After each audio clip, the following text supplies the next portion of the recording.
Well,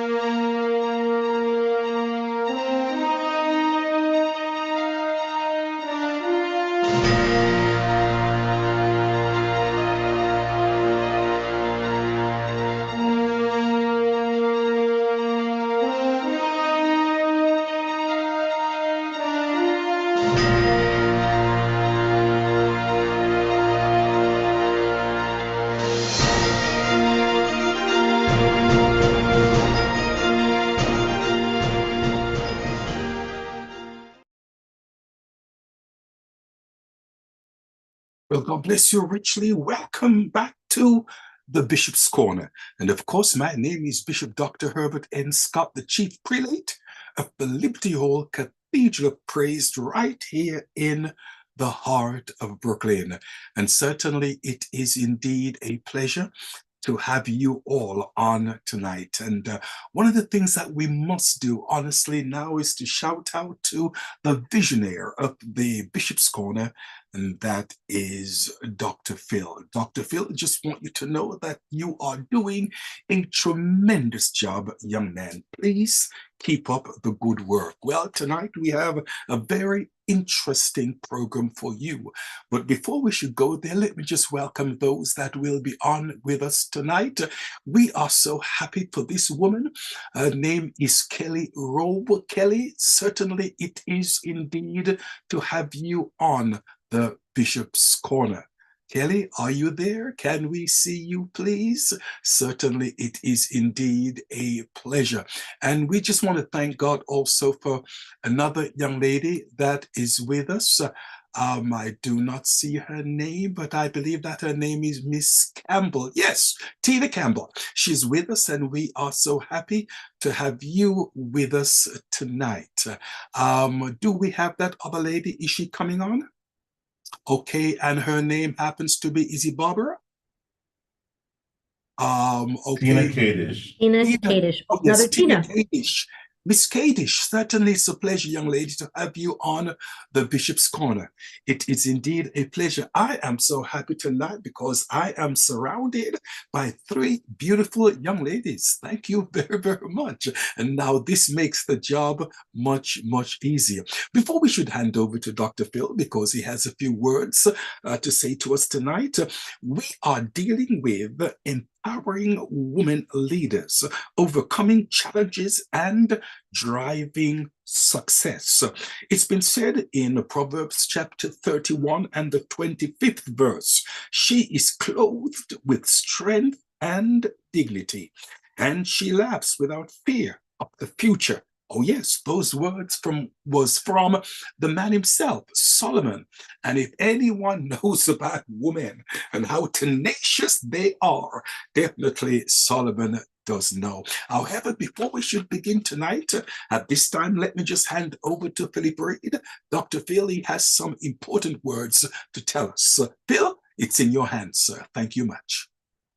Thank you so much, Bishop. I really appreciate that. Welcome back, everybody. Wow, it's been a while. We have not been on since January because we have just been revamping the entire Bishop's Corner franchise, right? We have turned the Bishop's Corner into a corporation, which means it's its own entity now. And I'm going to show you what I mean by that. We have a website up. It is called bci/tv.com. That is bcitv.com.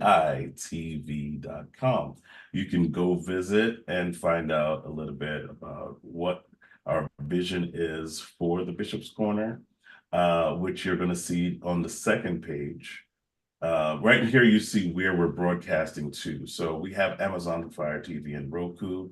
Our own channel, the BCI channel, BCI TV channel, is on Roku now. So if you go to Phoenix National Network, and you can see the stream there, we have a lot of great programs, and Christian-based programs that you can watch on there.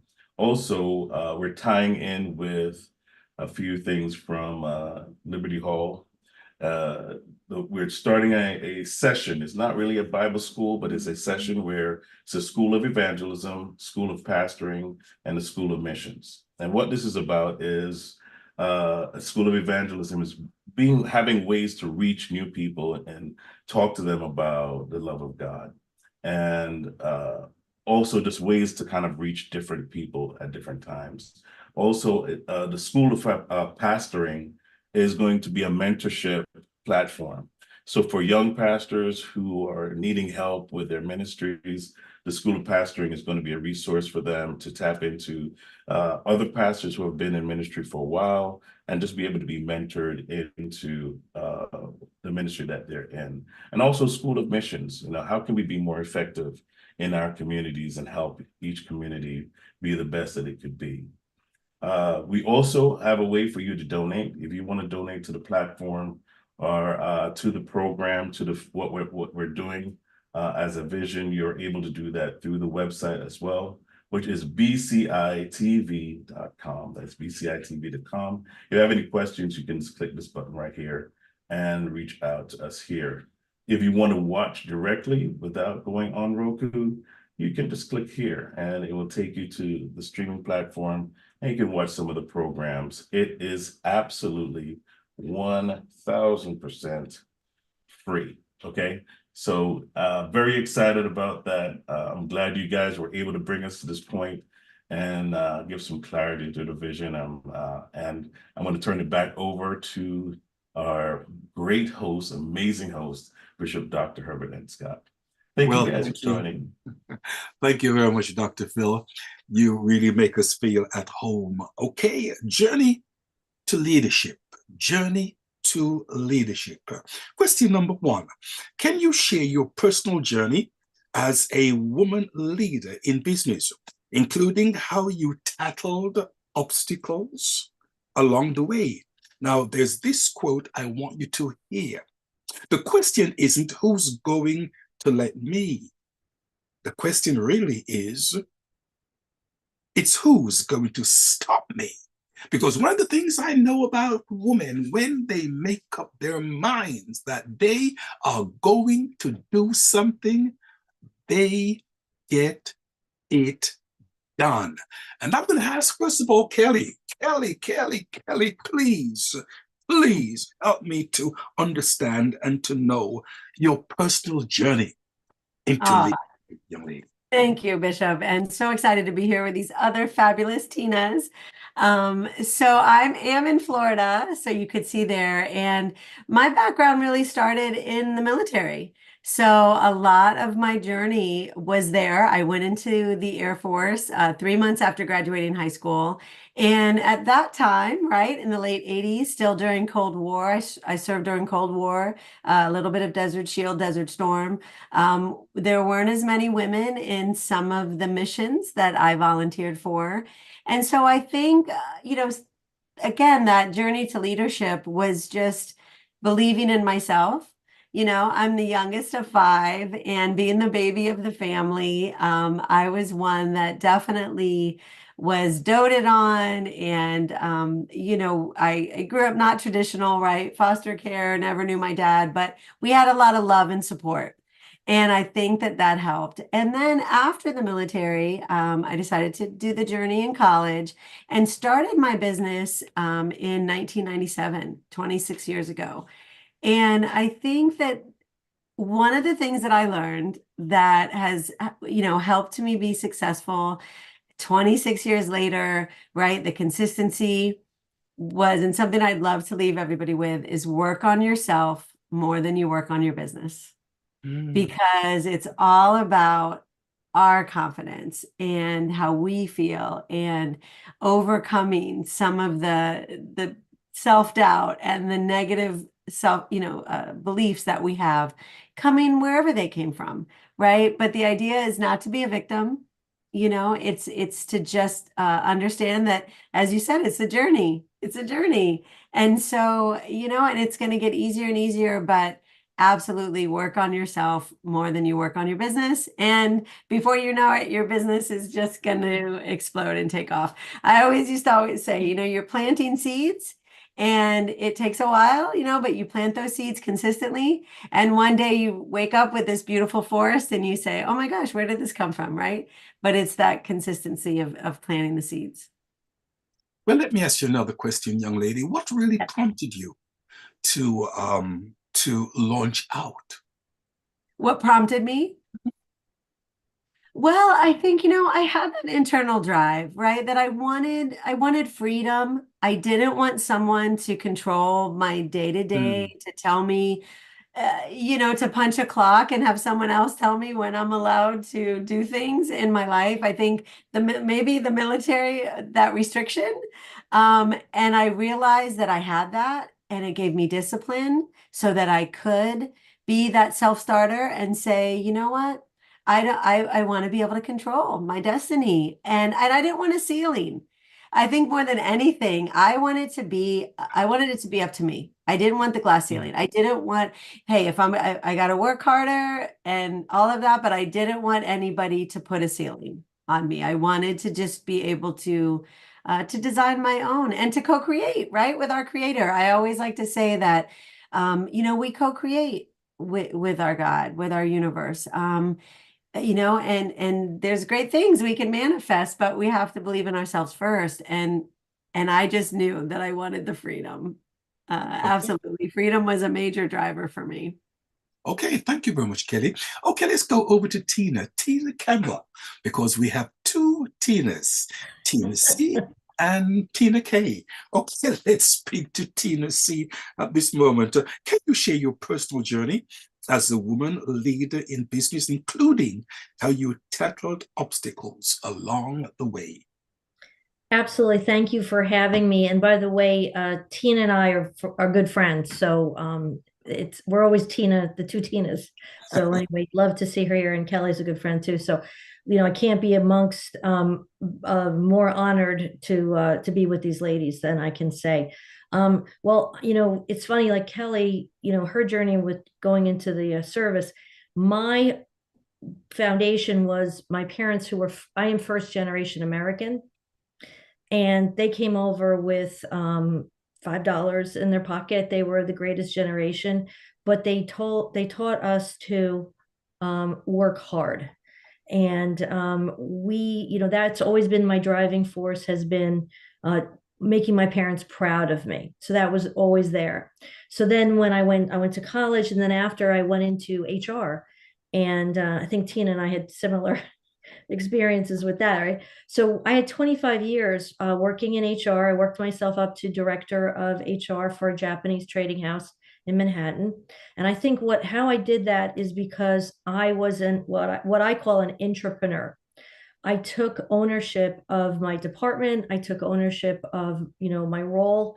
And I wanted to make it better for the people that worked with me, when, I don't want to say with me, right? So I wanted us all to succeed. And that was very, very clear. But I think what helped me is that I wanted to, have a good reputation, that people could trust me, especially in HR, the land of no, by the way.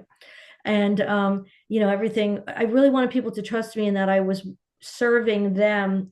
In HR, you straddle between the management and the employees. They're both your customers, they're both your clients. So you're really on both ends. And I really enjoyed it, but I was this entrepreneur. So it wasn't a big leap for me to want to be an entrepreneur. I wanted to do that, but has set my own timetable and all that, and my own successes. So that's what I did. And honestly, the obstacles, there were quite a few, especially, working in the 80s for an international company that didn't always see, women as, the top leaders.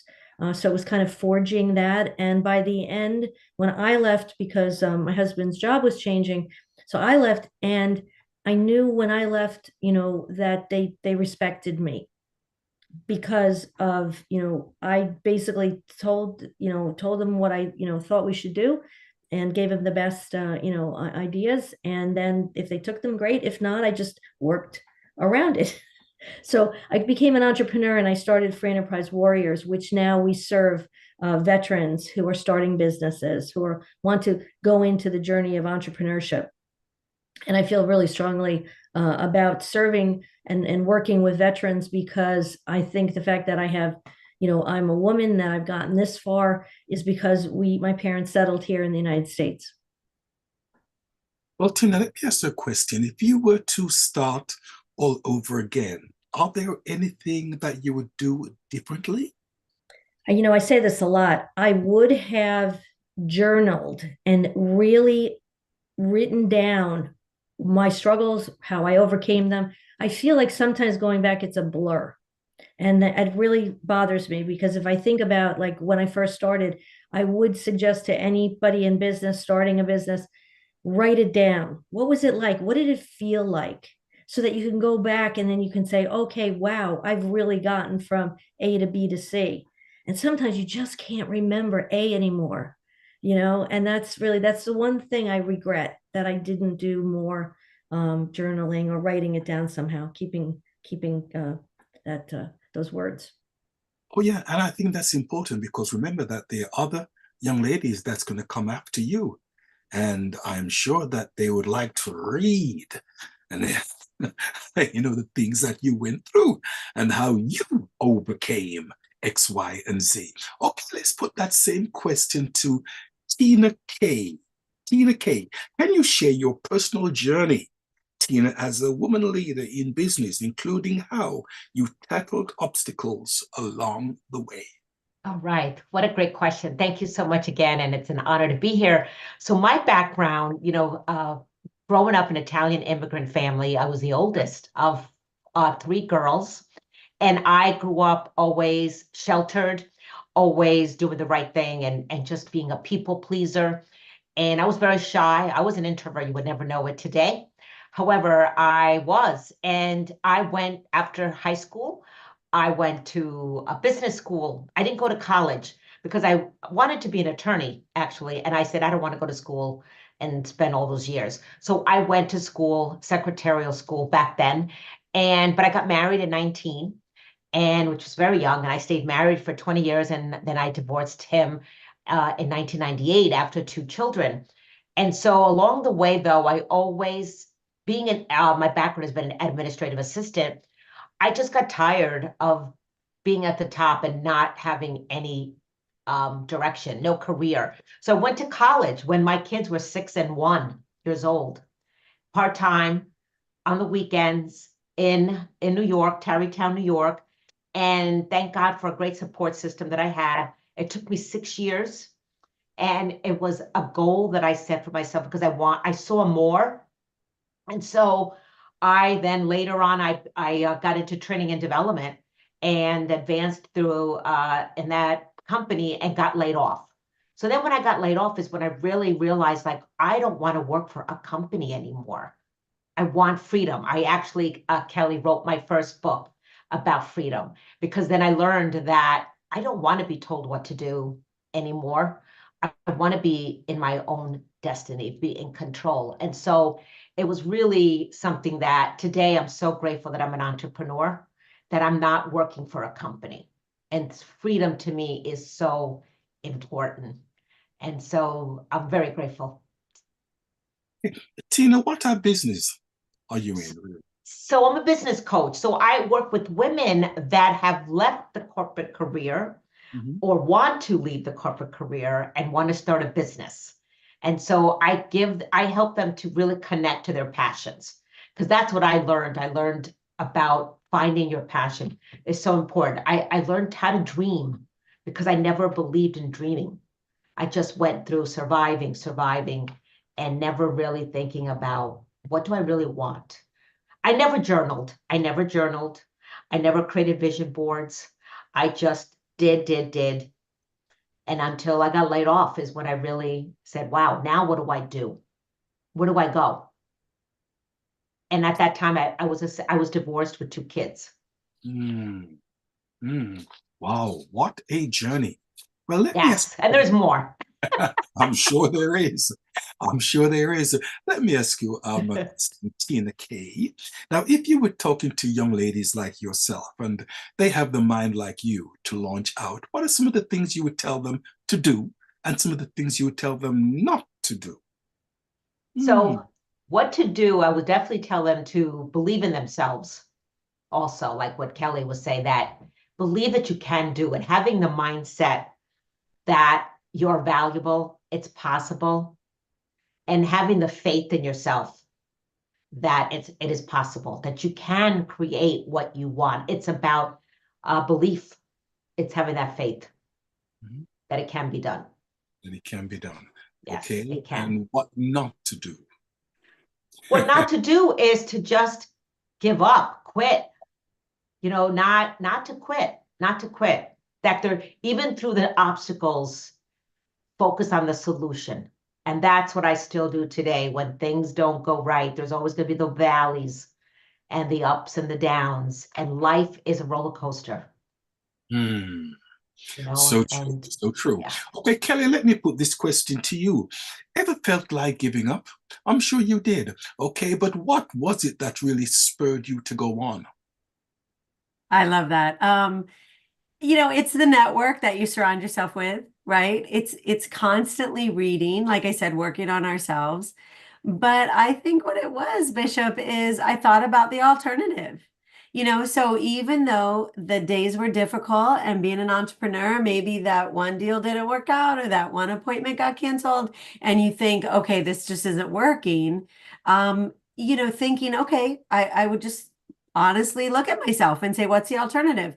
Okay, so I'm going to go write a resume and I'm going to sit in front of somebody and they're going to tell me what I'm worth and what, you know, what I can do. And I said, okay, that's it. I'd wake up the next day and hire myself back, right?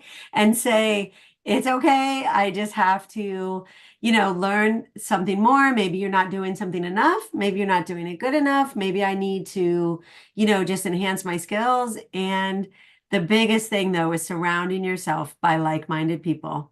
When, you know, it matters who we hang around. So when you have that support network that, you know, sometimes believes in us more than we believe in ourselves. And so, you know, like the Tinas, right? Like if, you know, I was going through that, but obviously I met them later, but, you know, earlier in my career, having like the Tinas around where I could say, oh my gosh, you know, this didn't happen or that didn't happen. And it's like, hey, you know, remember the successes. Speaking about journaling, oh my gosh, Tina, you're so right. Like I think about even little things with my son and things we wish. But one of the tools that I do remember that really helps is having that success journal so that we can go back. Maybe that appointment didn't work, but go back in our mind to when it did. When you close that big account or when you had that amazing, you know, day and conversation. And success journals are really powerful because sometimes when we're in the middle of something negative, it's hard to remember, you know, the success that we had. But that's helped me. That helped me a lot, Bishop. Yeah. Beautiful, beautiful. Okay, now let me go into your business a little deeper. Okay. So, okay, first of all, Kelly, where do you see yourself 10 years from now and the business? Okay, so my business is kind of twofold, right? So my company is called Purple Camo Solutions. As you see, I love purple, and from the military, so Purple Camo.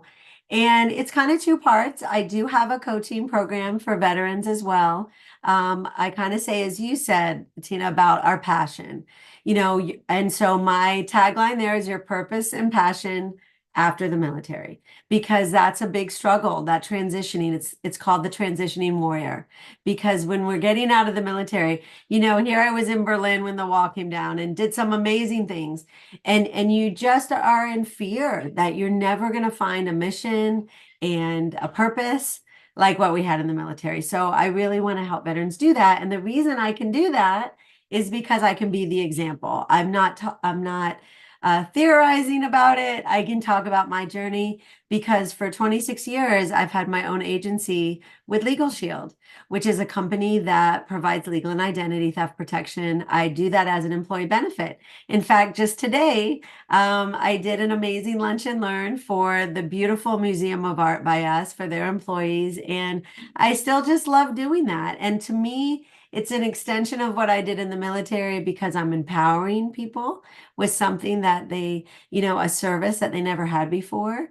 And so in 10 years, you know, I want to be, I am a new author too. So Kim, as you said that, you know, I was able to co-author two books. They're anthologies. This year I'm writing my own book. And so I know that I love coaching, but I also just love more of the training and speaking. And one of the things I'd love to do is combine my two companies, with the transitioning warrior and working with HR like Tina was, companies just really need to understand more about veterans and the value that they bring to the organization.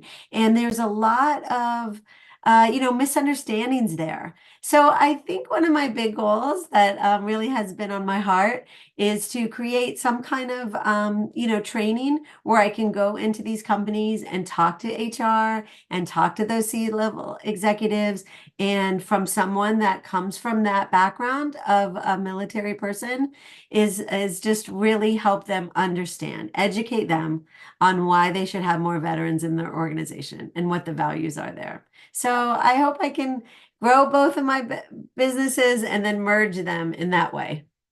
Okay, well said, young lady. Okay, Tina C, same question. Where do you see yourself 10 years from now and the business? I'm going to be hanging out with Kelly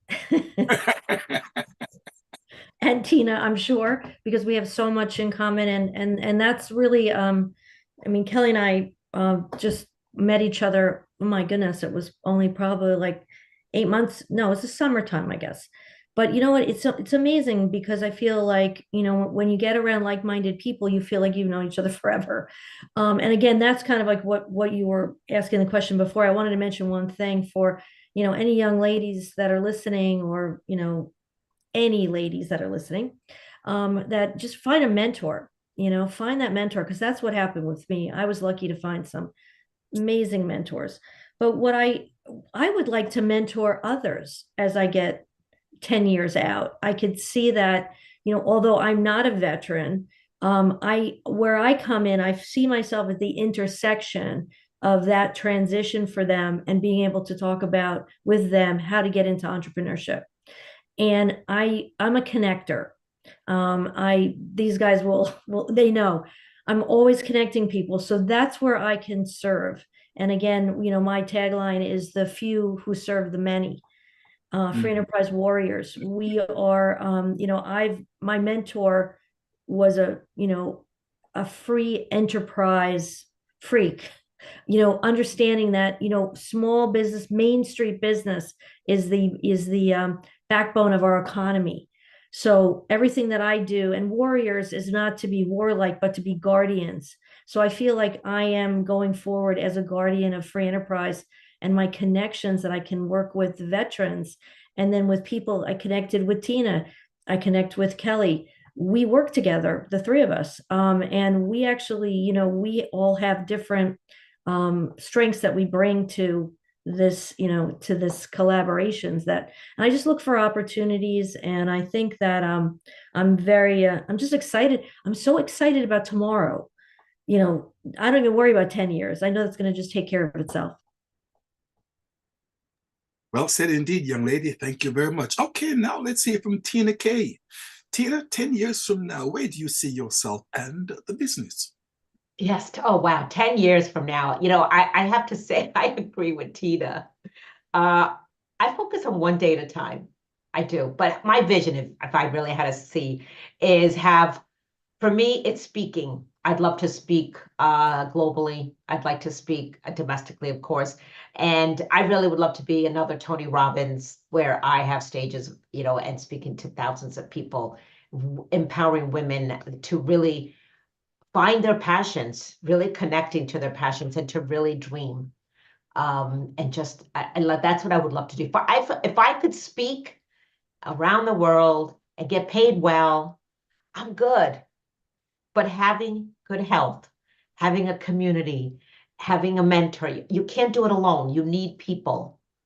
The community is so important. And, Tina, Kelly, all of us, without a community, you just can't do it. We need that network. So that's where I see myself. I see myself going to other places and sharing my message, and possibly writing more books. Excellent. Nothing wrong with that at all, ladies. No. Jump on to question number 2.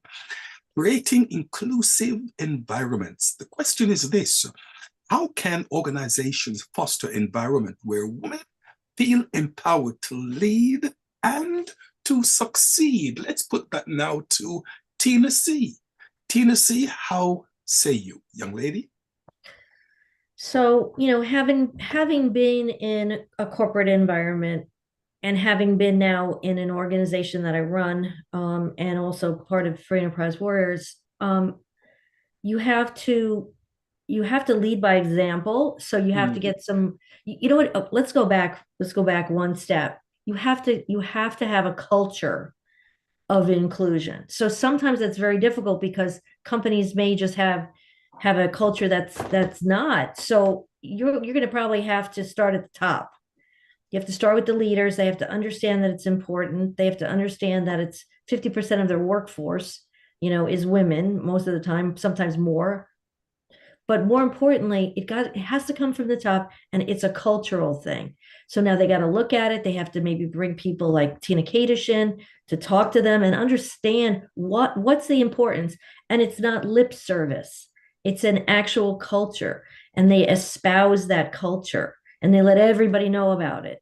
And they let the women know that work with, in their company, or anybody coming in, this is how you're going to be treated. This is how we will expect nothing less. And I think that's the whole thing. It has to come from the culture, has to change. It's not a band-aid.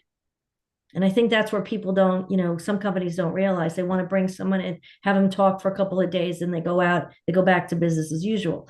It's got to change. Then I think once you do that, you're going to have people rise to the top that follow that culture. That's what I've found in my organization, Master Networks. It doesn't matter men or women, as if you're of the culture, everybody rises together. So it doesn't exclude the gentleman, because we don't want that. What we want to make sure everybody's empowered. And so that's really what I find is bring people in, also start bringing people in of that culture that you want. That also helps. So I'm a big culture person, if you haven't noticed. Okay, well said indeed. Okay, let's put that same question to Tina Kadish. Okay, and the question is, how can organizations foster environments where women feel empowered to lead and to succeed? Yeah, I have to say, I've always, coming from the corporate world myself, what I would see is it begins at the top, begins with you. And it is a culture. It is culture. So leading by example. And as a leader, it's about influencing your company. It's influencing your team. But coming from integrity, I believe in integrity. And if we all have that integrity, that leadership, true leadership, not just lip service, it's walk the talk. Okay, and really taking action and having that integrity. And I want the inclusion, men and women. It doesn't matter, who you are, based on your skills, based on who you are. Your character is so important. And that's how I believe including. And open communication, I think, is very important in a company to have, because how can you boost morale, keep that morale going if you can't communicate it, if you can't go to someone who's a leader and talk to them and get, ideas out on the table and be able to communicate it won't work. So those are my thoughts. Being a female, have you ever experienced any type of resentment by men? Yeah. Yes. Oh, yes. The way you think that. I'm sorry. It is so true, because when women speak up, okay, they view them as, I'm going to say the word trouble, okay, that they're not a team player. But if a man speaks up, it's viewed differently, okay? So I think that needs to change in companies. I think that women need to be viewed differently. They need to be sitting at the CEO tables, in the boardrooms, and really have an influence in the company. I know there's some places that do, but I think we need a lot of work to get women more at a higher level, in the corporate level. This is why I love entrepreneurship. Let me put that same question to Tina C. Tina, have you ever had difficulties with men seeing that you're in a leadership position? Yes, I think you feel sometimes that you're not heard. That's really big. You can stand and you can give a presentation and you believe in it, and then they don't do anything with it.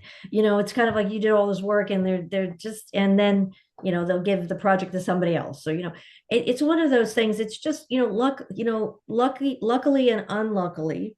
I mean, listen, I'm 62 years old, so yes, I have had different through companies, and basically when I was able to get into entrepreneurship is when my voice came out.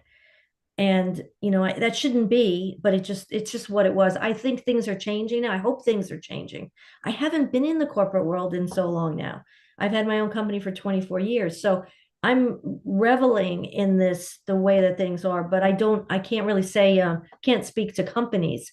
But as far as resentment and that, it's so unfortunate. Like I never courted that. I never wanted that. I like to work and collaborate, but sometimes you just can't. And I would just, honestly, sometimes I had to leave because it was not going to work. And that's why I think, again, getting into my own business felt, I can make my own decisions. Okay, makes sense indeed. Yes, it does. Okay, well, let's get away right now from the Tinas and let's go over to Kelly. Kelly, same question. How can organizations foster environments where women feel empowered to lead and to succeed?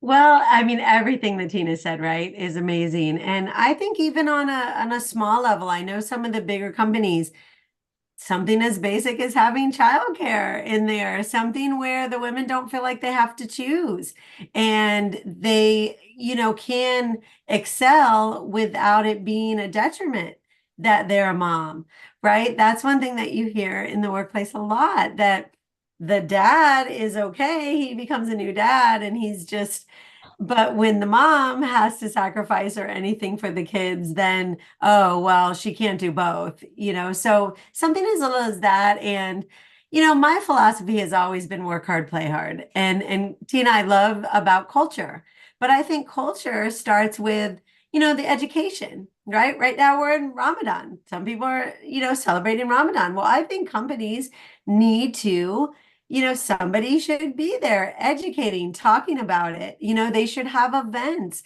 monthly events, make something fun, make it social.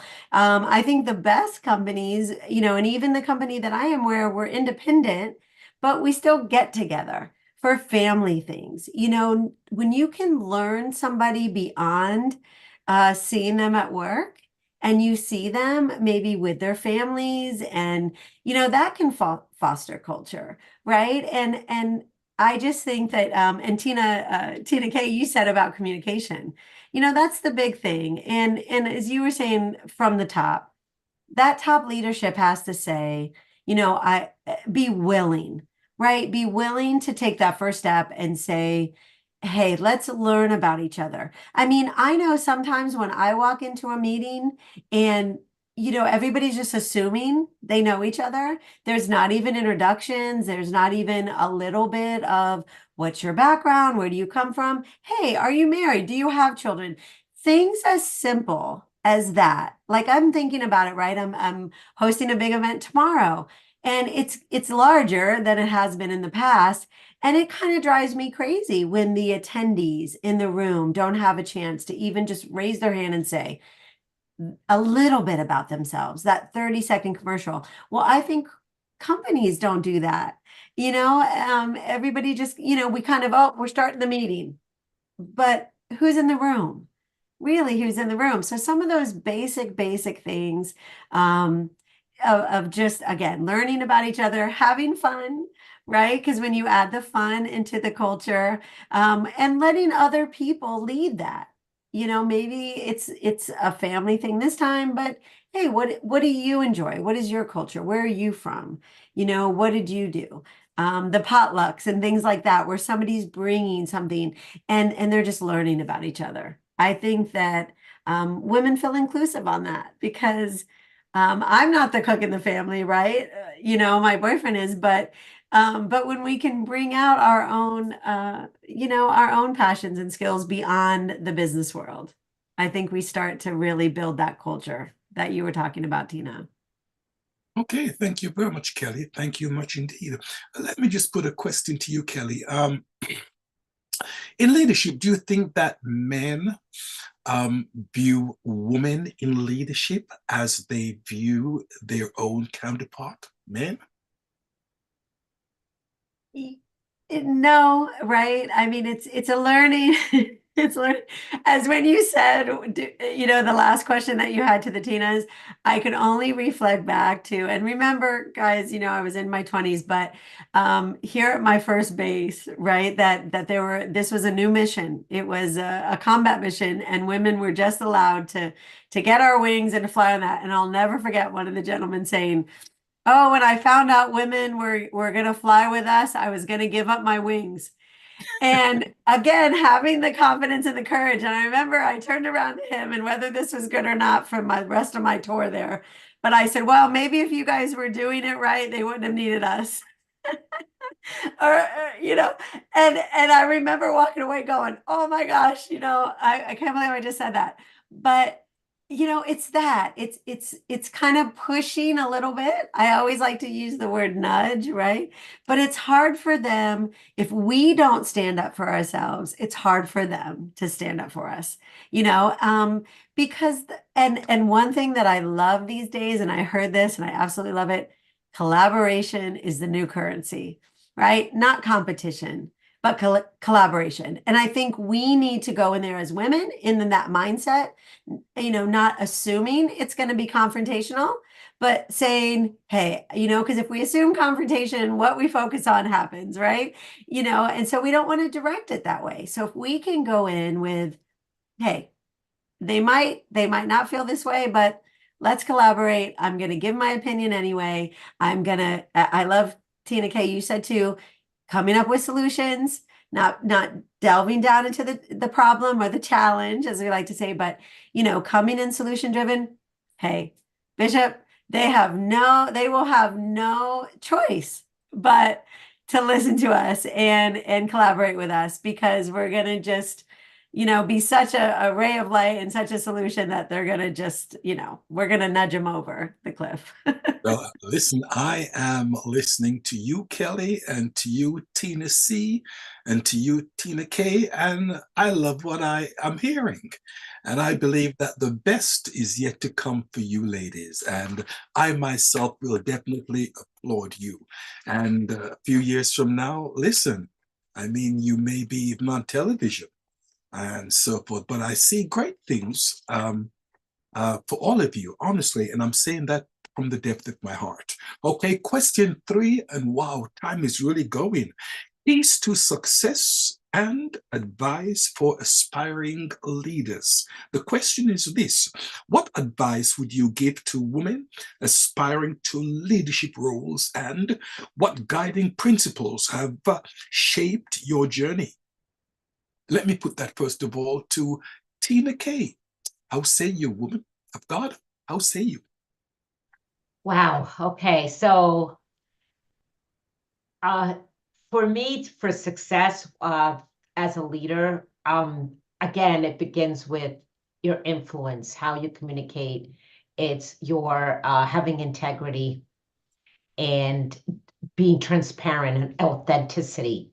I'm a firm believer in being authentic, and that's a principle. So I want to be able to communicate authentically and who I am, and coming from an empathetic position. It's really caring for the other person, being that relatability, that you're able to connect with them, listen, and really understand where they're coming from. I think is what leaders need more of. It's that understanding the other person and connecting with them, being a good listener, and being there for that person, what they're going through. And yeah, those are for me some principles to success that are so important, that I believe are the keys.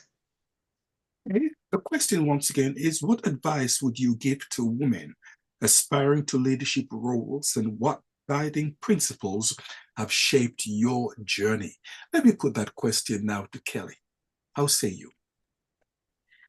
So similar to a lot of things we've been talking about, right?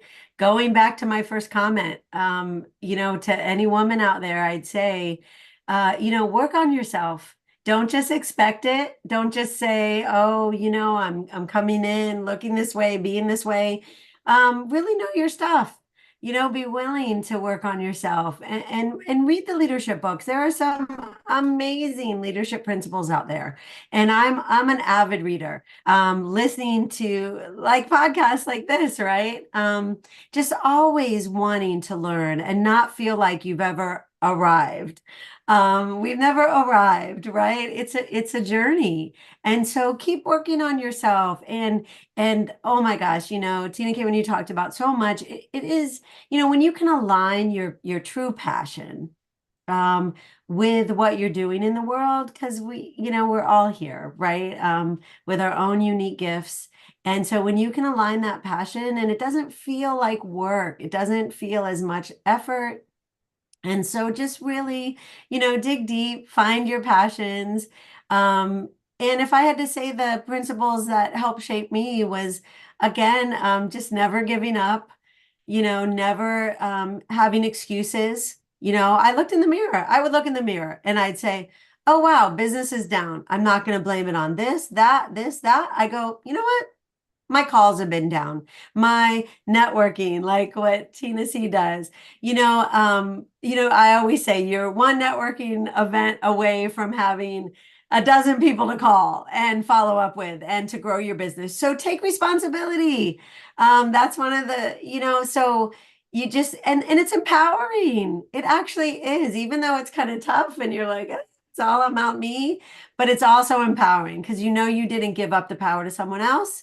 So just as I maybe wasn't doing certain things, guess what? In the next minute, the next day, I can start doing those things again. And all of a sudden things would grow. So I would say guiding principle, being consistent, work on yourself, work on your business every day, even when you're not feeling like it. I always say in my business, maybe you're not feeling up to making that phone call, your energy's down. That doesn't mean you can't send an email. And if even you feel like your energy is bad for an email, then, find some training to do, listen to something, always work on yourself and your business every day. Be consistent because it's worth it. The payoff is worth it because then the freedom comes, right? The freedom comes. Yes, your question, Kelly. Are there any such thing as negative advice? Has a person ever come over to give you some negative advice, something that will cause you to fail? Yes, and the biggest challenge is we have those, as Tina K, you talked about dreams, right? We have dream sealers, and they don't always plan to be dream sealers, but maybe it's their own because as we elevate the people around us, we might have to leave some of them behind, even if they're family members, because they mean well, but they can be dream sealers and they're telling us things. They might say that it didn't work or this doesn't work, but maybe it didn't work for them, the certain circumstances. So I think that we can still be courteous, right? And generous and say, thank you for that, but I'm going to move in this direction. I think the clearer that our goals and visions are, our dreams, it's harder for that negative to set in, but it happens. It happens. And sometimes the toughest thing is it's some of our closest friends and family members. They mean well. But one thing that I learned is, and I think this last Sunday, at my spiritual center, they talked about it. The passion, the mission, the gift was put in my heart. It wasn't put in everybody's heart, right? And so we can understand that they're coming from a good place, but we see it differently. We see our path differently. Nobody has really walked in our shoes or can really be in our heart and see what's driving us. So accept it with gratitude, but then just know. I heard someone say this before, if you accept somebody's advice, you're accepting their lifestyle. Make sure that you're cautious of who you're taking advice of, right? And that's so important, yes, because there are certain things that grow in Florida and they don't grow in New York City. Now, that's something else. We can go into that another time. Okay, let me put the same question now to Tina Campbell. What advice would you give to women aspiring to leadership roles, and what guiding principles have shaped your journey? When it's many of what Kelly and Tina were saying, but I thought of something differently because when I was given the role of running an organization, actually I started from scratch and then grew it to, we have over 500 people in the tri-state area right now. And so what I knew my weakness was, believe it or not, public speaking. And that is the same for many people. So I worked on that. I went to Toastmasters, which is a speaking club, so that I could learn to, and I think many, people don't realize that communication and public speaking is something that can take them to the next level. It's learning to communicate. So I would say that's number one. I would absolutely work on that. Even if you think you're the best, go work on it. And then, in different, because they give you in Toastmasters, they give you different instances when you're going to, whether you're going to do something in front of a group, something just, asking questions such as an interview. It's really one of those things where if you get comfortable with public speaking, I think that's going, and I certainly, 2 daughters that I really pushed into that a little bit. I said, learn to do that. And it really has helped them. Other than that, I mean, as far as what guiding principles, I was told by my co-founder of Free Enterprise Warriors 13 years ago, he said, let fear be your compass. Go towards that you fear, and it will open doors. Mm. And so, I think about that now, and sometimes I'm not talking about fear of getting hurt, more fear of feeling stupid, feeling like you're not worthy, whatever that is. Now, when I see something and someone says, can you do this? Can you speak at this? Can you, whatever that I'm kind of fearful of, I just say yes. I say yes, and then I figure it out. So, one of the things, it's open doors because I don't let the fear stifle what my possibility or my opportunity is. And I've really lived by that. And it's been one of those things. But what made me laugh is what Tina and Kelly said about your family sometimes are your worst critic, but they don't do it out of, that they don't care for you. They do it out of love because they're afraid for you. They're fearful of, are you going to get hurt? Are you going to get trampled on? Whatever. And you know what's amazing? They're doing it themselves. So sometimes you have to actually get out from underneath the people that love you the most and say, and pick your path. And so it's just a really interesting thing. I think many of us have been down that same road. But if I want to say to young people, just if you have an idea, sometimes you have to work at a different job, and then at night or weekends, you have to give up time to work on the next thing that your passion is. And do that if you have to for a little while until it becomes something that you can make money from. So those are my thoughts. Okay. Well, certainly we've heard a lot and we have said a lot. Now, let me say this, that we only have approximately 3 minutes left. I'm sure that we have some ladies that's on tonight, and they, like you, would like to step out. Okay, in a nutshell. Okay, Kelly, Tina C, and Tina K, what would you say to such a person? They want to step out. Kelly, what would you say to them? Nike had it right. Just do it. Just do it. Because the promised land's on the other side, right? And like you said, Tina, it's worth going through the fear. So just do it. Make that your motto. Okay, thank you much. Okay, Tina Campbell, what would you say to someone who wants to step out like you? My mantra for this year is let's go. Mm-hmm. Let's go. And and as they say, fall forward. Keep going. If you're falling, fall forward, learn from your mistakes, keep going. And I'm telling you, you're going to reap the rewards. Beautiful. On your mark, get set, go. Okay, let's hear from Tina Adish. What would you say to? It's move, take action in spite of the fear, and just keep going, because it just keep going in spite of the fear, and never quit, because quitters never win.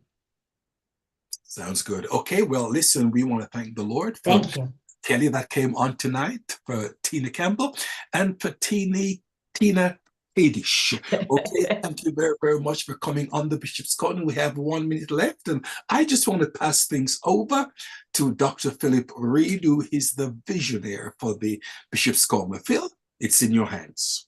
Thank you.